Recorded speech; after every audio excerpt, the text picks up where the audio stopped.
Entenda de uma vez por todas se o financiamento imobiliário é para você ou se no seu caso é melhor você viver de aluguel. Olá, seja muito bem-vindo ao canal, meu nome é Douglas Mendes e no vídeo de hoje eu quero trazer um assunto que ele é muito polêmico a respeito de financiamento imobiliário. Para o seu caso, para a sua realidade, qual que é a melhor estratégia? Você financiar um imóvel próprio ou você morar de aluguel? Então fica até o final desse vídeo que lá você vai ser capaz de definir o que é melhor para você e para sua família. E nesse contexto, eu quero deixar claro aqui que não existe o certo e nem existe o errado. Existe aquilo que você é capaz de fazer dentro do seu nível de conhecimento e dentro do seu comportamento. Então, lembrando que quando o assunto é finanças pessoais, quando o assunto é sobre investimentos, importa muito mais como que você se comporta em relação à sua vida financeira, em relação ao dinheiro, do que o conhecimento técnico que você tem a respeito desse assunto. E eu gosto de separar sempre duas formas de agir. Você pode agir, você pode se comportar como um primo rico, vamos dizer assim, ou você pode agir ou você pode se comportar como o seu primo pobre. Então tem essas duas diferenças e lembrando, não tem certo, não tem errado, tem apenas aquilo que você é capaz de fazer com o nível de conhecimento e com o nível de preparação que você tem. E com certeza o seu ambiente, a sua família, quem está no seu ecossistema vai influenciar diretamente em como você se comporta. Se você vai agir como o seu primo que é um pouco mais rico ou se você vai agir igual ao seu primo que é um pouco mais pobre. E já quero trazer aqui, então, o meu caso real, então eu tenho 30 anos de idade no momento que eu gravo esse vídeo, em 2022, e durante 24 anos eu agi como o primo pobre, eu agi como meu primo um pouquinho mais pobre, dentro do conhecimento que eu tinha, dentro da experiência que eu tinha, da vivência que eu tinha com a minha família, da profissão que eu tinha. Então eu tinha essa tendência a agir como meu primo pobre e depois de uns 6 anos para cá, ou seja, quando eu fiz por volta dos meus 25 anos, eu comecei a agir que nem um primo um pouco mais rico. E consequentemente toda a minha vida transformou a partir desse momento. Então a minha ideia é justamente trazer a comparação da forma de pensar que eu tinha com a forma de pensar que eu tenho, a comparação da forma de agir que eu tinha com a forma de agir que eu tenho hoje, para que você veja em qual perfil você vai se encaixar, se é no perfil de comportamento igual ao seu primo mais pobre, ou se é um perfil de comportamento igual ao seu primo mais rico, e baseado justamente nesses perfis que você vai descobrir se o seu caso é mais interessante você financiar um imóvel próprio ou você investir o seu dinheiro, morar de aluguel para poder comprar o imóvel daqui a uns 15, 20 anos talvez, se você quiser. E eu quero reforçar que o conteúdo que eu estou trazendo nesse vídeo aqui, ele é um complemento de um outro vídeo que está aqui no canal, onde eu faço uma comparação entre você fazer um financiamento imobiliário e você morar de aluguel. Então toda a parte técnica, a parte dos conceitos matemáticos, vamos dizer assim, está nesse outro vídeo. Então peço que você assista o vídeo, você entenda a lógica matemática por trás disso, que você vai ter uma base muito melhor para poder assistir esse vídeo de agora. Ou se você quiser assistir esse vídeo aqui, depois você assiste o outro, assiste esse aqui de novo, pode ser também. Por que eu falo dessa importância? Antes, quando eu me comportava igual ao meu primo pobre, o que eu tinha de conhecimento nem se comparava ao nível de conhecimento que eu tenho hoje, que eu estou agindo que nem meu primo rico. E a mudança veio, a chave, né, que fez eu virar, foi quando eu vi uma simulação de um financiamento imobiliário e eu fiquei assustado com a diferença que eu teria se eu tivesse investido meu dinheiro. Então foi um vídeo como esse que eu postei que mudou a minha visão e mudou todo o meu lado comportamental. Então assista o vídeo, tire as suas conclusões e depois complementa com as informações que eu estou trazendo hoje nesse vídeo. E para poder abordar o lado comportamental, eu vou trazer alguns mitos, eu vou trazer algumas frases que eu sempre escutei e que eu falava algumas delas também, e como que o primo pobre age em relação a esse mito e como o primo rico consegue contornar e fazer um uso melhor das estratégias de investimento. E o primeiro tópico é o seguinte, eu vou até ler aqui, que é um clássico. É melhor pagar algo que será meu do que eu morar em um lugar que não será meu pagando um aluguel. Então, normalmente é uma frase que eu já falei e algumas pessoas já devem ter falado. E por que eu discordo dela? É porque é o seguinte, quando eu agia como meu primo pobre, eu tinha certeza que se eu financiasse o apartamento, eu iria estar pagando alguns juros ali, só que o apartamento era meu. Então, daqui a 30 anos, que é o prazo do financiamento, eu iria quitar e eu teria esse meu apartamento. Mas desde um primeiro momento, eu estaria morando em algo certo que é meu. Só que isso não é tão verdade assim. Ou seja, o imóvel que está financiado, ele não pertence ao comprador que financiou o imóvel. Esse imóvel pertence ao banco, né, à instituição financeira que forneceu o empréstimo para a pessoa pagar o financiamento. Então, enquanto você não quitar esse empréstimo, o imóvel não é seu e é no banco. E é aí que começam alguns problemas. Por exemplo, se você atrasa o pagamento das prestações, então depende do contrato que você fizer, mas digamos que passaram 3, 4 prestações e você por algum motivo, sei lá, ficou desempregado por causa de alguma crise econômica, enfim, alguma coisa aconteceu fora do que você havia previsto, você não conseguiu pagar 3, 4 prestações, o banco ele pode entrar com um processo, ele pode fazer algo, um procedimento extrajudicial e a consequência disso pode ser que você perca o seu imóvel e o seu imóvel vá a leilão. Não é à toa que tem crescido muito o número de pessoas procurando sobre esse assunto, né, de leilão de imóveis, porque no leilão você consegue comprar um imóvel com 40%, 50% de desconto em relação ao mercado, que são justamente esses imóveis de pessoas que financiaram e não conseguiram arcar com a dívida. A prestação ela costuma ser um valor bem mais alto do que o aluguel, a pessoa achava que ela conseguiria arcar com a dívida, não consegue arcar e esses imóveis depois eles são colocados a leilão porque a pessoa não consegue pagar todo o financiamento. E o imóvel, enquanto não quitar, não é seu.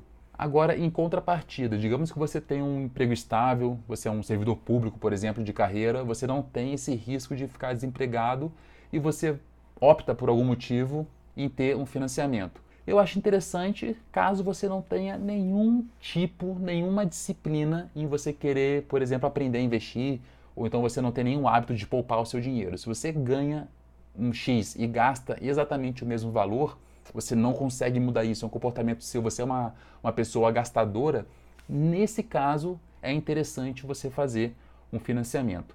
Mas lógico, né, eu aconselho que você assista ao vídeo onde eu trato dessa questão matemática, saiba o que você está deixando de ganhar fazendo essa opção, puramente pelo fato de você não querer, às vezes, mudar um pouco o seu comportamento. E o que foi que eu aprendi com aquele meu primo mais rico? Foi o seguinte, se você pegar a diferença da parcela de um financiamento em relação ao aluguel, o aluguel ele é mais barato do que o financiamento da parcela. Então, se você pegar essa diferença, que no vídeo que eu fiz sobre esse cálculo era em torno de R$ 1.000 no exemplo que eu dei, e investir esses R$ 1.000 durante 30 anos, por exemplo, no final desse investimento a situação é a seguinte: ao invés de você ter um único imóvel, enfim, no valor de R$ 600 mil, por exemplo, que é o que eu usei na época, você pode ter um capital acumulado de mais de 2, 3 milhões em investimentos rendendo a seu favor. Então a diferença é que no período de 30 anos o financiamento você ficou pagando para o banco, né? Você alugou o dinheiro do banco para você poder comprar um apartamento. Em 30 anos você vai quitar um único apartamento e se você agir que nem o seu primo mais rico, morar de aluguel e investir a diferença do valor do financiamento, você pode ter uma carteira de investimentos de mais de 2, 3 milhões de reais. Lembrando, não tem o certo, não tem o errado. Se você tem um comportamento igual ao do primo pobre e você não vai mudar, financiamento interessante. Se você tem um comportamento igual ao do primo rico, aí pode ser mais interessante você fazer justamente a estratégia de morar de aluguel. E agora a gente vai para o segundo tópico. O segundo tópico é o seguinte, o que às vezes o primo pobre fala, né? Eu não quero pagar aluguel até morrer, então eu pretendo pagar apenas o meu financiamento, ou seja, ficar 30 anos pagando para algo que com certeza daqui a 30 anos vai ser meu, do que ficar até morrer pagando aluguel. E isso é realmente verdade. Se, igual ao primeiro caso, você é aquela pessoa que você não tem um hábito de poupar, você não quer aprender isso, você quer religiosamente continuar tendo um comportamento do seu primo mais pobre, então com certeza, se você não financiar um imóvel, se você não tiver uma poupança obrigatória ali todo mês, que você tem que pagar para você não perder o seu imóvel, aí sim o financiamento vai ser interessante, daqui a 30 anos você vai ter uma casa. Agora, em contrapartida, se você agir que nem o seu primo mais rico, que ele, ao invés de ficar 30 anos torrando todo o dinheiro, ele vai estar sempre investindo, no final de 30 anos, ele não vai ter um imóvel, mas ele vai ter um patrimônio capaz de comprar 2, 3, 4 imóveis, se ele quiser, né? Porque se ele quiser continuar morando de aluguel e aumentar ainda mais o seu patrimônio, ele vai ter a liberdade de escolher isso ou não. E tem um ponto que eu quero destacar nessa questão. Muita gente diz que o pobre não tem dinheiro, mas na verdade não é que o pobre não tem dinheiro. O pobre tem comportamentos que o levam a não ter dinheiro. É justamente o fato dele não saber lidar com dinheiro que faz com que não sobre nunca dinheiro e que ele normalmente deva dinheiro. Então, pobre não é pobre pela falta de dinheiro. A falta de dinheiro é consequência do comportamento que o pobre tem. E em contrapartida, o oposto também acontece, porque o rico, ele não é rico porque ele tem dinheiro. O rico, ele tem dinheiro porque ele adota comportamentos que o levam a ter dinheiro. Então isso é uma coisa que confunde um pouco as pessoas, que elas falam, se eu fosse rico, eu ia saber investir, se eu fosse rico, eu teria condições de fazer tal coisa. não, na verdade, você não tem dinheiro porque o seu comportamento de pobre nunca vai te dar um resultado de rico. Isso é uma coisa até que não combina. Então se você quer algum dia ter riqueza, ter prosperidade, você não tem que ter dinheiro para você ter riqueza. Você tem que agir conforme uma pessoa rica, uma pessoa próspera, porque a consequência do seu comportamento justamente vai te dar essa riqueza e vai te dar esse dinheiro. Inclusive, aproveitando esse tópico que eu puxei agora, eu quero trazer aqui de um dos livros mais antigos sobre sabedoria, que é o livro dos Provérbios, o seguinte provérbio: o rico domina sobre o pobre, e o que toma emprestado é servo do que empresta. Se você pegar, isso aqui está em Provérbios 22, 7. Se você pegar esse texto, e o que toma emprestado é servo do que empresta. Quem está emprestando é a pessoa que tem um comportamento rico. E o servo, quem toma emprestado, é a pessoa que tem um comportamento do pobre. Então, se você age que nem o seu primo mais rico, você vai estar emprestando, vai estar agindo com sabedoria. E se você está tomando emprestado porque você não tem comportamentos igual ao do seu primo rico, você está agindo que nem o seu primo pobre, e você sempre será servo do que empresta. Então, isso aqui é o que diz um dos livros mais antigos de sabedoria que a gente tem. E esse é um ensinamento que pode ser levado aí durante mais milhares de anos para frente. Então, resumindo esse ponto 2, o que o primo pobre faz?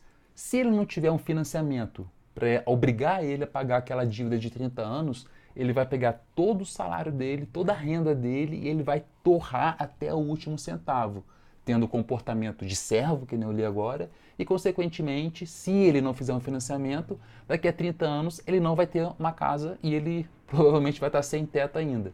E para ele tentar não, né? E para ele conseguir uma casa e não correr esse risco, o que ele faz? Ele faz esse financiamento forçado, ele sempre vai ter aquele boleto para pagar do financiamento, porque é o seguinte, se ele tiver um imprevisto em determinado mês, entrar no cheque especial e não conseguir ter dinheiro para pagar o boleto, ele vai se virar nos 30 para conseguir uma renda extra, né?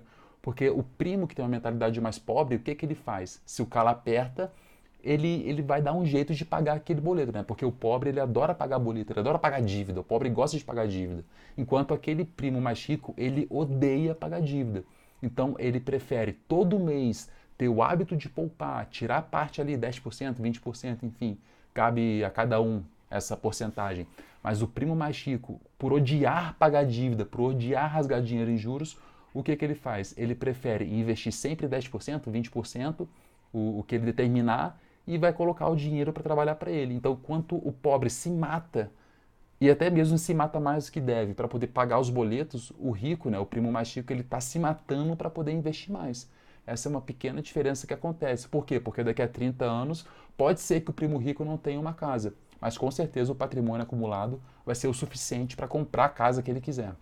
E o terceiro tópico que eu queria trazer aqui é o seguinte: o financiamento se torna uma poupança forçada. Até já usei esse termo antes no vídeo, e a poupança forçada nada mais é do que uma dívida. E existem primos pobres onde os tios pobres falaram que fizeram um financiamento forçado porque não tinham hábito, e justamente por repetição de padrão, o primo que tem um comportamento mais pobre, ele vai fazer a mesma coisa que ele aprendeu com seu pai, por exemplo. O primo pobre escuta conselhos de pessoas que fizeram alguma atitude por algum motivo, que não às vezes era mais inteligente, mas ele escuta o conselho dessa pessoa, ele repete o padrão dessa pessoa, e isso não é errado. Eu acho errado a pessoa às vezes não querer saber o outro lado e tentar o outro lado e simplesmente se entregar a algo que funcionou há 30, 40 anos atrás. Agora, se o seu perfil for um perfil que você não consiga mudar isso, por você ser muito conservador, ou ser muito tradicionalista, ou muito apegado àquelas coisas de antigamente, então realmente o financiamento vai ser mais interessante para o seu caso. E eu mesmo, durante 24 anos, pensava dessa forma, então agia que nem o meu primo mais pobre, achava que era normal isso, já que todo mundo faz, já que a maioria faz, já que meus pais fizeram, enfim, se eu tenho exemplos que deram certo, talvez por que eu não iria repetir? Então eu fiquei preso até os meus 24 anos de idade e até aí tudo certo, tudo bem, sem nenhum problema. Mas depois que eu aprendi que tinha outro caminho, que tinha uma outra estratégia, isso começou a me incomodar, porque eu estava simplesmente repetindo um padrão da maioria, uma maioria que não tinha resultados que eu buscava para minha vida, para minha família, então eu comecei a olhar um outro caminho. Então, se você é uma pessoa que você não quer esse resultado da maioria, se você não quer ficar preso à mediocridade, vamos dizer assim, então você tem por obrigação buscar outros conhecimentos. Se você não se importa, se você está confortável, se é uma situação que para você está perfeita, você consegue viver sua vida e viver em paz, poxa, então pode seguir os conselhos da maioria, pode agir como a maioria, porque você vai estar sendo feliz, porque você acredita que isso é o melhor para você e o que importa é você estar se sentindo bem. Então, se você se sente bem seguindo a maioria em algo que às vezes não é tão financeiramente inteligente, ok, agora se você se sente desconfortável, que foi como eu me senti, e mudei dos meus 24 até os 30 e busquei um outro caminho que eu me sinto muito mais satisfeito, você também pode pensar nessa alternativa. Então não fica preso a um padrão de pensamento. Conheça os dois caminhos, veja quais são as suas capacidades para você tomar a melhor decisão para você. E continuando aqui nos tópicos, eu estava olhando aqui o quarto tópico, é o último tópico que eu queria abordar. E ele é o seguinte, não importa em qual time que você está, se você se adaptou melhor aos comportamentos do primo mais pobre, ou se você pensa em se comportar que nem o primo mais rico, no momento atual que eu estou gravando esse vídeo, onde a taxa Selic está em 13,25%, o que isso significa? Independente do seu time, a taxa de juros está muito alta. Então é interessante você não fazer um financiamento imobiliário nesse momento, até porque se as taxas de juros estão altas, os financiamentos vão estar com taxas mais altas, acima de 10% ao ano. Então é interessante você poupar dinheiro, guarda dinheiro o máximo que você puder, aguarda uma queda da taxa Selic, que ela vai acontecer, então o mercado ele é cíclico, em algum momento a taxa Selic vai baixar e quando baixar você tenta fazer um financiamento. E se você for do time que joga a favor de morar de aluguel e investir o seu dinheiro, continua poupando, continua investindo, vai seguindo uma estratégia que também é um momento bem interessante para você ter grandes aportes, principalmente em mercados de renda variável, onde a gente está entrando numa provável recessão e as opções do mercado financeiro estão muito interessantes nesse momento. E resumindo o vídeo de hoje, eu vou colocar algumas características do primo mais pobre e algumas características do primo mais rico. Então você tem que fazer uma autoanálise e seja verdadeiro porque é o seu dinheiro que está em jogo. Se você tem características do primo rico, é interessante você investir o seu dinheiro. Se você tem características do primo pobre, é interessante você fazer um financiamento. Então anota essas características e vê quais delas se enquadram no seu perfil e na sua realidade. Então, o primo pobre, ele não tem disciplina para poupar o dinheiro, ou seja, ele gasta tudo aquilo que ele ganha. Ele não tem organização financeira, então não tem uma planilha de controle, ele não sabe quanto que ele gasta, para onde está indo o dinheiro dele. Ele não tem uma reserva de emergência, ou seja, se você não sabe o que é uma reserva de emergência, assista o vídeo ali onde eu explico tudo sobre reserva de emergência. E não tem conhecimento, ou seja, conhecimento técnico. O primo pobre não sabe investir, nunca tentou estudar sobre investimentos e não investe em educação para poder aprender. Ele acha que só depois que ele tiver dinheiro que ele vai poder investir em alguma coisa relacionada a isso e justamente por ele não investir, ele nunca vai ter dinheiro. Então, se essas características de primo pobre são compatíveis com seu perfil comportamental, então a melhor situação para o seu caso realmente vai ser fazer o financiamento. Agora, se você age que nem o seu primo rico, ou seja, se você tem disciplina de pelo menos poupar todo mês, 5, 10% pelo menos, você já está começando a agir que nem o seu primo mais rico. Se você tem organização financeira, ou seja, se você tem uma planilha de controle, se você sabe para onde estão indo os seus gastos, você já está começando a agir que nem o seu primo mais rico. Se você já tem uma reserva de emergência ou você já está a caminho de confeccionar a sua reserva. Se você tem conhecimento sobre finanças e investimentos e todo dia você tenta aprender alguma coisa a mais, alguma coisa nova, você está agindo que nem o seu primo rico. Então, se você tem esse perfil mais explorador, esse perfil mais dedicado à educação, dedicado aos investimentos, você poupa, você tem esse hábito, bons hábitos financeiros, aí sim, não é interessante fazer um financiamento, é interessante você trabalhar a estratégia de investimento, viver de aluguel, investir a diferença para você colher grandes frutos no futuro.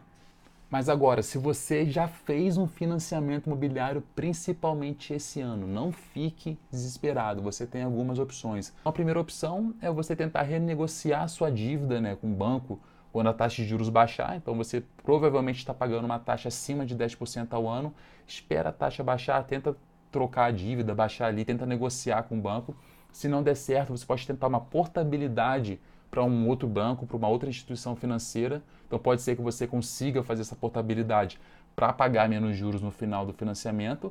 E uma terceira possibilidade também é você se esforçar ainda mais para aumentar a sua renda e poder quitar o seu apartamento antes do prazo. Então você vai estar amortizando a sua dívida, né, na opção a prazo, e você vai estar pagando parcelas lá do final. Então a cada valor que você conseguir de renda extra, seja um 13º, um bônus por atingir a meta, enfim, entrou um dinheiro extra, vai lá, quita as parcelas de trás para frente, que quanto antes você pagar esse financiamento, menos juros você vai pagar. Então, se você já fez um financiamento, você tem essas 3 opções para poder pagar o menos de juro possível. Agora, independente do seu perfil, do perfil que você mais se adapta, eu aconselho 2 coisas. A primeira delas, curta esse vídeo, deixe algum comentário aqui de algo que você concorda, algo que você discorda. Compartilha com quem você acha que é interessante que escute o que eu falei nesse vídeo. Se inscreva no canal, que isso é muito importante para que eu continue trazendo conteúdos técnicos e conteúdos comportamentais, vamos dizer assim, a respeito de finanças pessoais. E toda semana, durante 2 dias da semana, eu coloco vídeo, compartilho experiência. Enfim, me sigam nas redes sociais. Vamos tentar mudar essa realidade da família brasileira que age muito como primo pobre. Vamos começar a trazer esse pessoal um pouquinho mais para as ideias ali do primo rico. Então, se você curtiu esse vídeo, curte, comenta, compartilha, se inscreva no canal e até o próximo.